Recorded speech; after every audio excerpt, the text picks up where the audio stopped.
Hey everyone, it is Half High here, bringing another video on Dragon Ball Z Dokkan Battle. In this video, we're going to be breaking down the Extreme Z Awakening and all the details for the AGL Super Vegito. So with that, if you are new to my channel, like, subscribe, comment below, do all that good stuff.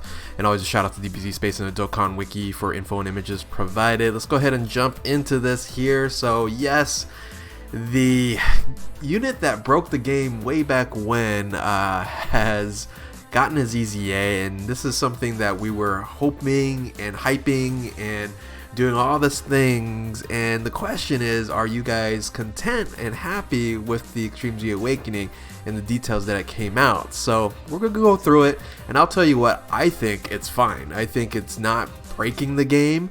I think we were looking to a unit to break the game, but it is a very solid unit and a very good EZA. So let's go ahead, go over the details. Unparalleled Golden Key Super Vegito. It is a Super AGL unit. The leader skill we already knew. It's going to be AGL Key plus 4 HP and attack and defense 100%. Fantastic for like battlefield and things of that nature. But here's all the details we didn't get before, and now we know, and that's the super attack is the Spirit Sword Extreme. Causes immense damage to the enemy and then allies, plus 35% for one turn. Now you might go, wait a minute, that's not overly that great. I go, well, remember, I always have to remind everyone about this, is the SA multiplier for a SA 15 EZA is higher, and if they're immense that is, an immense EZA SA 15, it is a higher multiplier than a SA 20 Mega Colossal for LR. Now on top of that, you're going to get another 35%. This unit is very, very good just within the super attack area there. So just a quick reminder that that immense EZA damage is pretty crazy. So you're almost 100% more in SA damage, and of course, being an AGL unit, you'll always have that additional attack that's already built in. If you do an additional super attack, guess what? You'll get another 35%. So really, really strong here. Now the passive skill, this is where a lot of people are having issues understanding why they ended up doing something of this nature, and it's going with their attack and defensive boost. So attack and defense plus 40% within the same turn after receiving an attack. Now the reason why they didn't buff the attack, you know, a lot higher, especially the passive attack, is because the percentage here, the 40%, it's on his counter as well, along with his super attack. So if you're gonna buff this more and more throughout its counter, it's just gonna become crazy OP, which I know a lot of us wanted, but 40% is very, very strong. Now what I actually have issues with is that you don't really get the buff until receiving an attack, and sometimes depending on the position that you're going to use this unit in, you're not going to maybe get a first attacker, you know, before you attack, right? So that usually happens in the first position, but you don't really see it in the second or third. So I think that is kind of an issue. So another issue here is the defense at 40%. Now yes, the second line there, damage received from normal attacks 80%, yes, that still holds true for this amazing unit, but the defense at 40% is really what's mitigating that super attack, because it only has damage mitigation at normal attacks there. So the defense at 40%, it's okay, it's not like OP or anything, but it does have a strong defensive stat in 10,474 at full rainbow. But I would have liked to see maybe like the super attack provide, you know, all allies 35% to attack, or maybe just attack and defense, right? Just to get an additional boost in defense, which really it doesn't need, because like I said, the normal attacks isn't going to do any damage at all at 80% mitigation. Now of course this is your OG Super Vegito, so it has the counters, and the counters when it came out in this game, it was just so powerful. I think it's not as relevant on the harder stages, because those counters aren't really going to do, you know, tremendous amounts of damage, even with, you know, the additional 40% buff. So really, we're still relying on a lot on the super attack here. But having those counters like on Dokkan events or easier levels on there, yeah, it was just wreck everybody. Just put him there and he'll just single everybody, solo everybody. So the counters are still always fun. Now, this is really interesting here. So when your HP is 40% or below, you can actually see super attacks, which makes sense because if you are going to get super attack, you might not survive, especially in the harder stages, SBR, Legendary Goku event. However, I think 40% is kind of, you know, at that point in time, you're going to use an item anyway. I think if they just took off the HP restriction and you're able to see the super attacks anywhere, would have been incredible, right? So, because what happened is if you're in like the first position and the second position and both super attacks, you're going to have to put them in the third position if, you know, you're not going to use any items and you're going to now take them off rotation. So things like that, that's, I think, would be fun to actually think about. But when you're at 40% or below, you're going to use an item no matter what. So I think they messed up there. They could have just had 4C's enemy super attack on there, and that would have made him pretty broken. But I think it would have been fun to use that unit here. So all in all, I think it's a solid passive skill upgrade for this EZA.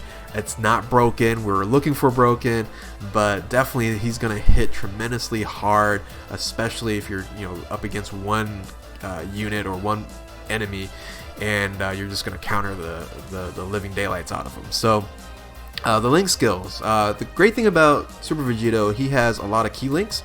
The bad thing about it, he only has, I think, 25% in a damage attack boost. So on his link skill. So he has Golden Warrior, Super Saiyan, Prepare for Battle, Power Bestowed by God, Fuse Fighter, Shocking Speed, and Fierce Battle.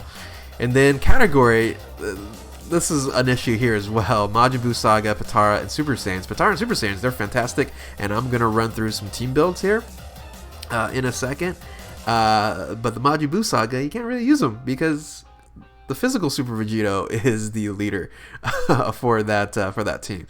Now, when, and this is when, it's probably going to be right around the corner here, the 170 or dual category leader for Majin Buu Saga comes out. This unit is going to be OP on that team. So keep that in mind. So yes, you can run it on Patara and Super Saiyans, but on Majin Buu Saga it kind of doesn't make any sense. There's not really a super strong leader, and even physical Super Vegito, he's only at 130% attack. So key meter has 12 key multipliers, 150%, HP, attack, and defense.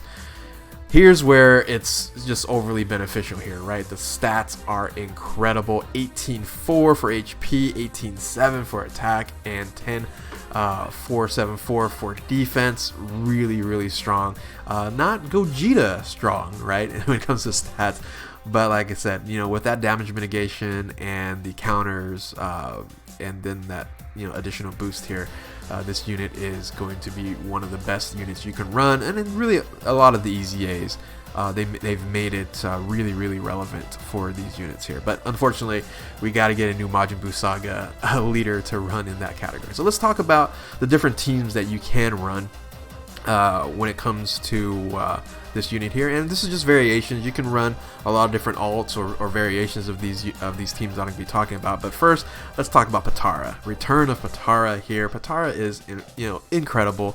One of my favorite teams of all time, and having Super Vegito return back into this team here and having some damage mitigation makes it a lot more relevant here. So you can run this team here, which is one of my favorite teams to run, and that is a you know, Rosemasu combo, along with now you're going to be using the AGL Super Vegito EZA with linked up with your Tech Vegito Blue. So two of the hardest hitting units in the game now is going to be in one rotation. It's just going to wreck a lot of individuals right there. Unfortunately, this team here, you're going to be running the LR Vegitos on floaters, but you can, you know, move around. You can switch this all around here. Another team build you can kind of run here is if you do run around the Super Vegitos on main rotation, you can do that. You can put, you know, Tech Vegito Blue as a floater. He just doesn't link well with anyone else except for Super Vegito. So that's the only problem there. You're going to have to run more support units to get his key. So maybe you want to use him as a floater, maybe not. You might just want to put him at the main rotation, the Tech Vegito Blue there. But you can run something like this, or like I said, any combination of something of this nature on here. Now, another team that you can run is, I think, a really, really strong team is the Super Saiyans, right? So Super Saiyans, if you look at this team here, you're running 3 crazy LRs, and in Super Vegito and Gogeta LRs on 1 rotation, and then you're going to be running EZA SV with Gogeta Blue. Yeah, +5 to key and 25% attack is really, really strong there, and you don't even need a support unit. Just throw in Tech Broly here. He can be the floater. He links up well with a lot of other units here, as well as the transforming Namek Goku. Everybody links quite well here. You do have some ults you can throw in on where the Broly is if you don't have Broly, but yeah, this is a fun team. An even more fun team you can run is this team right here, and that is the Vegito Gogeta team, where you're just linking it up with the LR, right? You have AGL Super Vegito with LR Super Vegito, and then you have Gogeta Blue with LR Gogeta.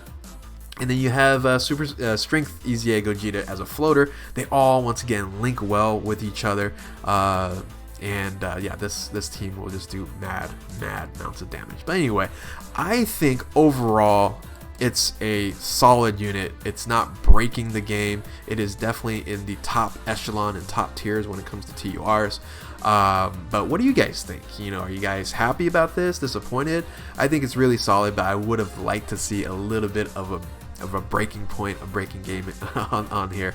But man, when you actually add the EZAs of the AGL support units on a AGL team, yeah, that's going to be fun to see. So anyway, with that, hopefully you guys enjoyed all this. If you are new to my channel, like, subscribe, comment below, do all that good stuff.